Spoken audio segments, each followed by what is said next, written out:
You're a disgrace to this family. The words hit me like a slap across the face. My father's voice was cold, unyielding, and it echoed through the spacious living room of our suburban home. I stood there, clutching my high school diploma, still in my graduation gown. The fabric felt heavy, like the weight of their expectations I could never seem to meet. "Get out," he continued, his tone sharp and final. "If you won't live up to our standards, you don't deserve to be here." My name is Emily Carter, and at 18, I was forced to watch as my parents chose my sister's mediocrity over my achievements. While I graduated top of my class with a 4.0 GPA and an acceptance letter to a prestigious university, my sister, Jessica, was on her third attempt at community college. She was more focused on planning her wedding to her high school sweetheart than building a future. "But Dad," I started, my voice trembling, "I've got a full scholarship. I won't even need your help." "Enough." My mother's sharp voice cut me off. "Your sister is getting married. She needs our support right now. If you can't be happy for her and stop showing off, then maybe your father is right." I looked around the room, taking in the wedding magazines scattered across the coffee table, the giant mood board for Jessica's perfect day dominating one wall. My acceptance letter to Stanford University, which I had proudly displayed on the fridge, had been buried under wedding venue brochures. That night, I packed everything I could fit into my beat-up Toyota Corolla, the car I had bought with money saved from 3 years of part-time jobs. As I drove away from the only home I had ever known, I caught a glimpse of Jessica in my rearview mirror. She stood in the doorway, that familiar smirk on her face. "Don't worry," she had whispered as I passed her. "I'll take good care of Mom and Dad's money." I hadn't known then how prophetic those words would be. 15 years passed like scenes in a movie. While my parents poured hundreds of thousands into Jessica's first wedding, a lavish affair with ice sculptures and Dove releases, I worked my way through college, taking extra shifts at a diner to afford textbooks. When her first marriage ended after just 6 months, her husband caught her with his best man. They funded her fresh start, a luxury condo in the city. I graduated summa cum laude, landed a job at a top consulting firm, and started climbing the corporate ladder. Meanwhile, Jessica's second wedding, to said best man, cost even more than the first. "Your sister needs this," Mom would say during our increasingly rare phone calls. "She's been through so much." That marriage lasted 14 months. The divorce settlement, which my parents also paid for, drained their retirement fund. But still, they supported her, funding her trips to Europe, her yoga teacher training in Bali, which she never completed, and finally, her third wedding to a self-proclaimed spiritual healer who convinced her to invest in his crystal healing center. Through it all, I kept my head down and focused on building my own life. I went from entry-level consultant to senior manager, then director, and finally, at 33, became the youngest partner in my firm's history. I bought my own home, invested wisely, and created the stability I had always craved. Then came the call. I was in my office, reviewing quarterly projections, when my phone lit up with my father's number. I almost didn't answer. Our last conversation, 3 years ago at Jessica's third wedding, had ended with him telling me I was too focused on money when I questioned the wisdom of her new husband's investment scheme.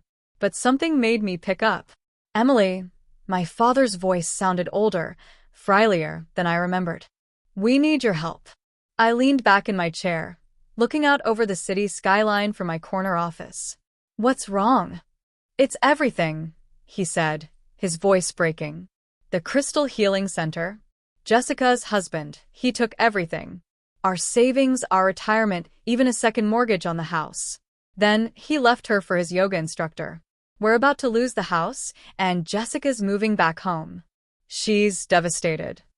I closed my eyes, remembering the night of my graduation. The hurt, the rejection, the cruel words. "That sounds difficult," I said, keeping my voice neutral. "Please, Emily," he pleaded. "You're good with money. You've always been responsible. We need your help." The irony almost made me laugh. After years of being the family disappointment, suddenly my financial acumen was valuable.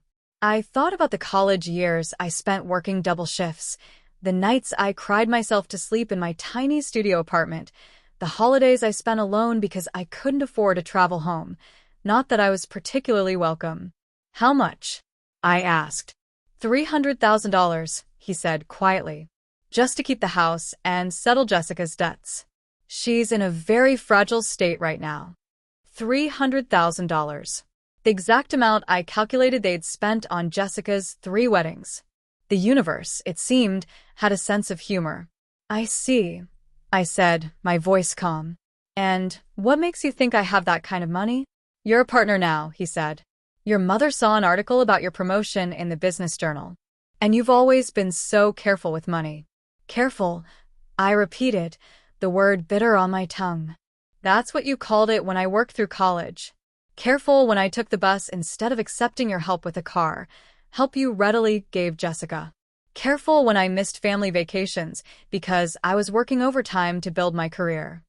I took a deep breath, steadying myself. I am careful with money, I agreed. That's why I have it. And that's why I won't be giving it away. But we're family, my father protested, his voice rising. After everything we've done. Everything you've done. I cut him off, years of pent-up emotion finally breaking through my professional composure. Like kicking me out on my high school graduation day. Like spending my college fund on Jessica's first wedding. Like telling me I was a disappointment while funding her repeated failures. That's not fair, he stammered. Your sister needed. No, I interrupted. What she needed was boundaries. What she needed was to learn responsibility. What I needed was parents who valued achievement over drama, who supported hard work over endless second chances. But that's not what any of us got, is it? The silence on the other end of the line was deafening. Emily, please, he finally said, his voice breaking. We don't know what else to do. I looked at the framed article on my wall. Rising star Emily Carter becomes youngest partner at McKinley Consulting. Next to it was my diploma, the one I clutched that night 15 years ago. Actually, I said, I do have a solution. You'll help. The hope in his voice was palpable. Not with money, I clarified. But I can offer Jessica a job. An entry-level position in our accounting department. She'll need to complete a certification course first, which I'll pay for. And she'll start at the bottom, like everyone else. She'll learn responsibility, financial management, and the value of hard work. A job. He sounded bewildered. But she's not good with numbers. She'll learn, I said firmly. That's what people do when they have no other choice. When they're kicked out of their comfort zone and forced to stand on their own 2 feet. I should know. Another long silence followed. And the house, he finally asked. Sell it, I said. Use the equity to rent something smaller, more manageable. Start over. Like I had to. Sometimes hitting bottom is the best thing that can happen to someone. It was for me. I could hear muffled voices in the background, my mother, probably, and Jessica's distinctive whine. I'll have my assistant email over the details about the certification course, I continued. If Jessica's interested, she can start next month. If not, well, I'm sure you'll figure something out. You always have before. As I hung up the phone, I felt a weight lift from my shoulders. For years, I carried the pain of their rejection, the anger at their unfairness. But now, sitting in my office surrounded by the fruits of my own labor, I realized something. Being kicked out was the best thing they ever did for me. It taught me self-reliance, determination, and the value of hard work. It showed me that success isn't given, it's earned. And most importantly, it taught me that sometimes the family you create for yourself through friendships, mentorship, and professional relationships is stronger than the one you're born into. My phone buzzed again. A text from Jessica. How dare you? A job? Do you know how humiliating that would be? I smiled, remembering the scared 18-year-old girl in a graduation gown, wondering how she'd survive on her own. That girl had done more than survive, she thrived. Actually, I texted back, I do know. That's why I'm offering. Sometimes humility is the first step towards success. I turned back to my quarterly projections, but my mind was already spinning with plans. If Jessica accepted the job offer, I would make sure she received no special treatment. She would learn, as I had, the satisfaction of earning her own way. And if she didn't, well, that would be her choice to make. Just as my parents had made theirs 15 years ago, on what should have been one of the proudest days of my life. The view from my office seemed a little brighter that afternoon, the city sprawling out before me like a testament to what determination and hard work could achieve. Sometimes I realized the best revenge isn't about getting even. It's about rising so far above your past that it can't touch you anymore. 3 days after my father's desperate phone call, I received an unexpected visit at my office. I was reviewing resumes for the entry-level position I'd offered Jessica when my assistant's voice crackled through the intercom. "Miss Carter, your mother is here to see you." I paused, my hand hovering over the stack of applications. In 15 years, my mother had never once visited my office. "Send her in." She looked smaller than I remembered. Her once perfect blonde hair was now streaked with gray, her designer clothes replaced by something more modest. The confidence that had once radiated from her was dimmed, replaced by a nervous energy as she stood in my doorway. "Emily," she said softly, clutching her purse like a shield. "Your office is impressive." "Thank you," I replied, gesturing to the chair across from my desk. "Please sit." She perched on the edge of the seat, looking around at the awards on my walls, the floor-to-ceiling windows, the view of the city I had conquered on my own. I wondered if she was remembering the night they threw me out, if she had ever imagined I'd end up here. "I came about Jessica," she started, then stopped, struggling with her words. "About the job offer." "What about it?" I asked, raising an eyebrow. "She's considering it," my mother said, twisting her hands in her lap. "But she's worried. She's never had a real job before. Never had to work." "That's rather the point," I supplied. "It's just—" My mother continued, "Couldn't you start her somewhere higher up? With her people skills, she could be in client relations or—" "No," I cut her off firmly. "If Jessica wants this opportunity, she starts at the bottom. Just like I did. Just like everyone else here did." "But she's family," my mother protested. "Exactly why she needs to prove herself even more," I said, leaning forward and meeting her gaze. "Do you know what people would say if I gave my sister preferential treatment? Do you know how hard I've worked to build my reputation here?" My mother fell silent, her eyes dropping to her lap. For the first time, I wondered if she was actually seeing me, not as the daughter who had disappointed her, but as the successful businesswoman I had become. "Your father and I," she began, then paused. "We've been doing a lot of thinking. About everything. The night of your graduation. The weddings. All the money we got it wrong, didn't we? With both of you." I sat back in my chair, studying her face. In all these years, this was the closest she'd ever come to an apology. "Yes," I said simply. "You did. You thought you were helping Jessica by supporting her, by never letting her fail.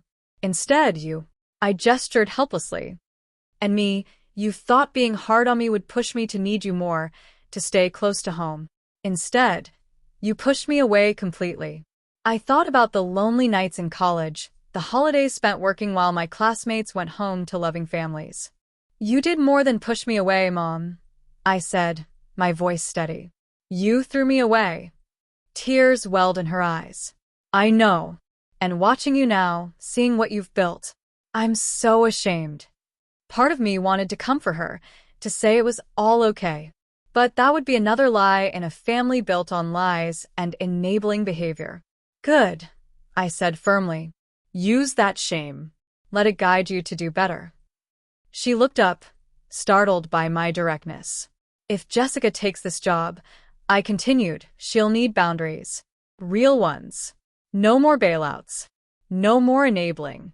She'll need to learn to stand on her own 2 feet. "Like you did," my mother whispered. "Yes," I said. "And it will be hard. For her and for you. There will be tears, tantrums, accusations.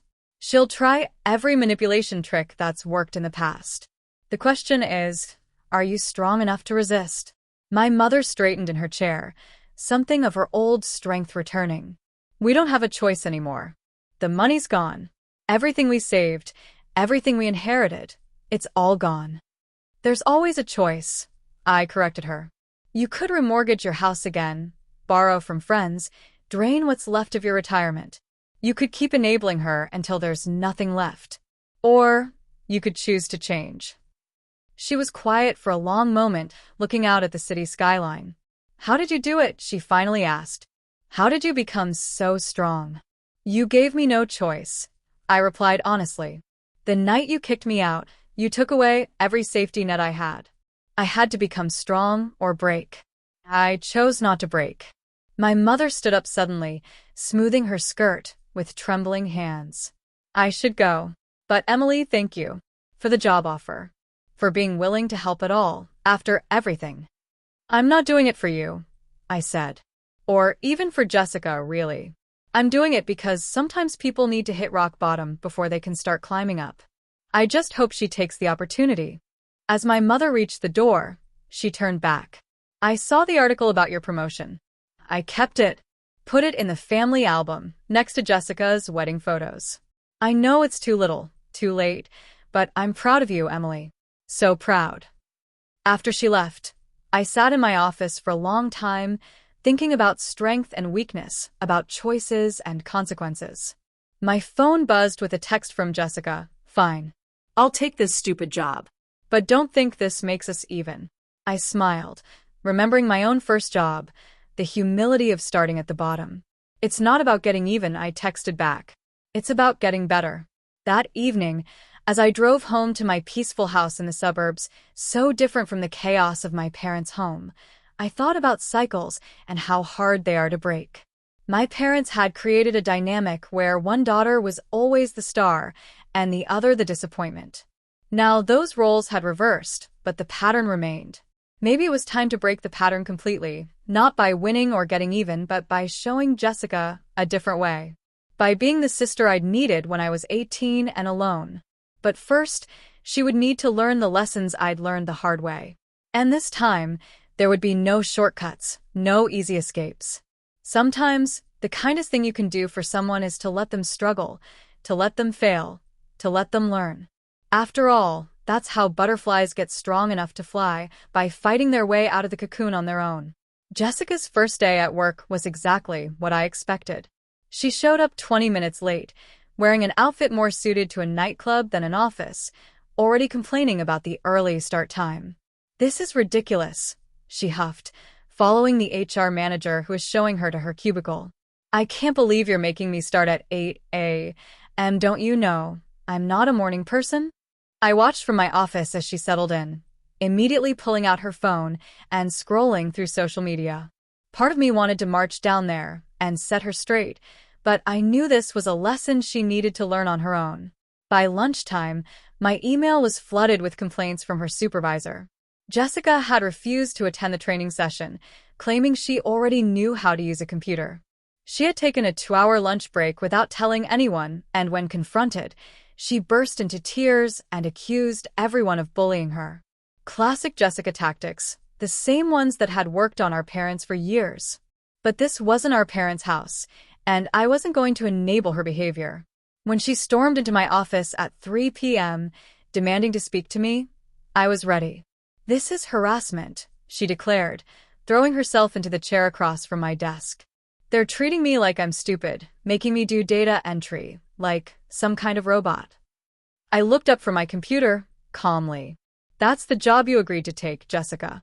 Entry level means starting at the beginning. But I'm your sister, she protested. You can't seriously expect me to work like a normal person. Actually, I replied, I expect you to work harder than a normal person. Because you have more to prove.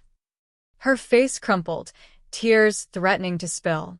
You're just doing this to humiliate me. To get back at me for all those years when Mom and Dad preferred me. No, I said quietly. I'm doing this because someone finally needs to show you what real life is like. The world doesn't care that you're pretty or charming or that our parents think you're special. The world cares about what you can do, what you can contribute. I hate you, she spat, standing up so quickly her chair wobbled. You think you're so much better than me just because you have this fancy office and this important job. But at least I know how to be happy. I thought about her 3 failed marriages, her empty bank account, her string of unfinished projects and abandoned dreams. "Do you, Jessica?" I asked. "Are you really happy?" Something flickered in her eyes. Doubt, maybe, or the first glimmer of self-awareness.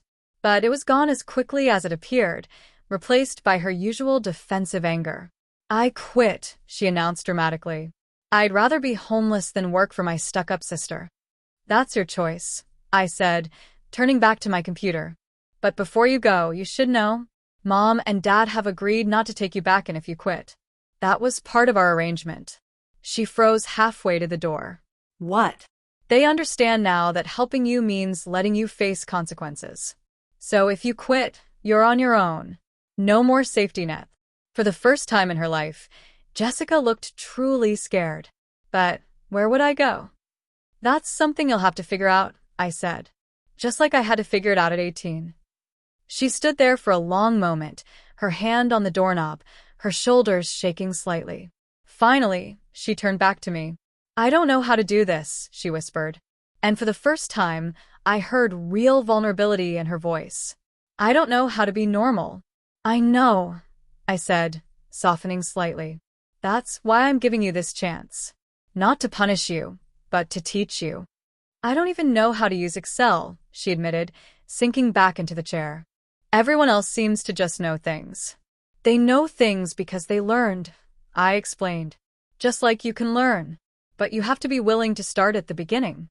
To admit what you don't know. To accept help." She wiped her eyes, smearing her mascara. Will you help me?" "No," I said firmly, watching her face fall. "But I'll make sure you have access to the same resources and opportunities as everyone else. The rest is up to you." To my surprise, she nodded slowly. I guess I should go apologize to my supervisor." "That would be a good start," I said. As she stood to leave, looking smaller and younger without her usual bravado, she paused. "Emily, that night, when they kicked you out, I was awful to you. I thought it was funny, watching you pack your car in the dark. I never thought you'd end up needing help from the sister you laughed at." "Yeah," she said quietly. "I'm sorry. Not just for that night, but for everything." I looked at my sister, really looked at her, and saw past the makeup and designer clothes to the scared woman underneath. "Prove it," I said simply. "Not with words, but with actions. Show me you can change." She straightened her shoulders, smoothed her skirt, and nodded once before walking out. Through my office window, I watched her return to her cubicle, sit down, and open the Excel tutorial that had been assigned that morning. It was a small step. But sometimes, small steps are the beginning of the longest journeys. That evening, my father called. "Jessica told us about today," he said, his voice gruff. "Said you were tough but fair." "Did she also tell you she tried to quit?" I asked. "Yes," he sighed. "But she said you helped her understand why she needs to stay. That's more than we ever managed." "Sometimes, love means being tough," I said, echoing words he'd once used to justify kicking me out. "Isn't that what you taught me?" The silence on the other end of the line spoke volumes. 6 months passed like turning pages in a book. Each day brought new challenges, small victories, and gradual changes that added up to something remarkable. Jessica surprised everyone, perhaps even herself, by not just surviving, but actually thriving in her new role. The transformation wasn't immediate or easy. There were tears, tantrums, and moments of defeat. But slowly, steadily, she began to change. I watched from a distance as she learned to take criticism, show up on time, and ask for help when she needed it instead of expecting special treatment. Her supervisor's weekly reports shifted from complaints to cautious praise. "Jessica's showing real potential," he told me during our quarterly review.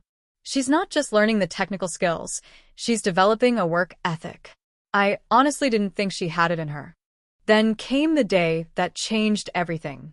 I was working late, most of the office already empty, when I heard a knock on my door. Jessica stood there, holding a stack of reports, her face glowing with an unfamiliar pride. "I did it," she announced, placing the papers on my desk. "I completed the certification course. All on my own." I picked up the certificate on top of the stack, noting the high marks. "Congratulations," I said, genuinely impressed. "This couldn't have been easy."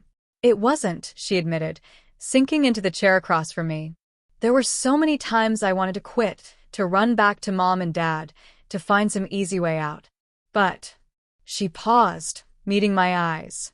"I kept thinking about you, about how you did everything the hard way and came out stronger." I felt something shift between us, like a wall crumbling brick by brick. "And how does it feel?" I asked. "Doing things the hard way?" "Terrifying," she said. Exhausting. "But also—" She smiled, a real smile without her usual artifice. "Amazing. I never knew I could be proud of myself like this." That weekend, our parents invited us both to dinner, the first time we'd all been together since Jessica started working for me. They had downsized to a modest apartment, their life of luxury stripped away by circumstances and choices. But somehow, they seemed more genuine, more present than they'd been in their Bay house with all its pretenses. Mom had cooked instead of ordering in, and Dad had traded his designer suits for comfortable casual wear. As we sat around their small dining table, I noticed something else had changed. The way they looked at both of us, with equal pride and equal love. "We've been doing a lot of thinking," Dad said as Mom served dessert, a homemade cake rather than their usual gourmet pastries. About the past. "About the mistakes we made." "Dad," Jessica started, but he held up his hand. "Let me finish. We thought we were showing love by protecting Jessica from consequences and pushing Emily to be stronger. Instead, we created a mess that hurt both our daughters in different ways." Mom reached across the table, taking one of my hands and one of Jessica's. "We can't undo the past," she said softly. "We can't give Emily back her teenage years or take away the enabling that made things harder for Jessica. But we can do better now." I looked at my sister, seeing in her eyes the same emotion I felt, a mixture of healing and hope. "We all can," I said. After dinner, Jessica and I took a walk around their new neighborhood. The night was cool, stars peeking through the city's light pollution. "You know what's weird?" she said, breaking our comfortable silence. "I always thought you were the unlucky one getting kicked out, having to work so hard, never getting the support I got. But really, you were the lucky one. You got to become your own person." "It wasn't luck," I corrected her. "It was necessity. And now you're doing the same thing." She nodded, kicking a pebble along the sidewalk. "I got a call from Derek yesterday," she said, referring to her third ex-husband. "He wanted to get back together, said he had a new investment opportunity. And I told him no. Said I was done with shortcuts and schemes, that I had a real job now, a future I was building myself." She grinned. Then I hung up and treated myself to lunch with the money I earned. I felt a surge of pride, not just in her, but in both of us. We had broken the cycle our parents created, found our way back to being sisters instead of rivals. The following Monday, I called Jessica into my office. "Your supervisor tells me you're ready for more responsibility," I said, sliding a folder across my desk. "There's an assistant manager position opening up in the accounting department. You have to interview like everyone else, prove you deserve it. No special treatment. Are you interested?" She picked up the folder, her hand steady, her expression serious. "Yes," she said firmly. "But not because I'm your sister. Because I've earned it." I smiled, recognizing in her words the same determination that had driven me all those years ago. "That's exactly why I'm offering you the opportunity." As she left my office, I thought about how life has a way of coming full circle. 15 years ago, I'd been kicked out of my family, told I wasn't good enough.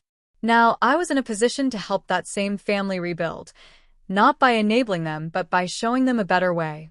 Sometimes, the happiest endings don't come from forgetting the past, but from learning from it, from taking broken pieces and building something stronger, something real. And as I watched Jessica return to her desk, immediately diving into preparation for her upcoming interview, I knew we'd all finally learned the most important lesson. True love doesn't protect you from life's challenges. It gives you the strength to face them head-on.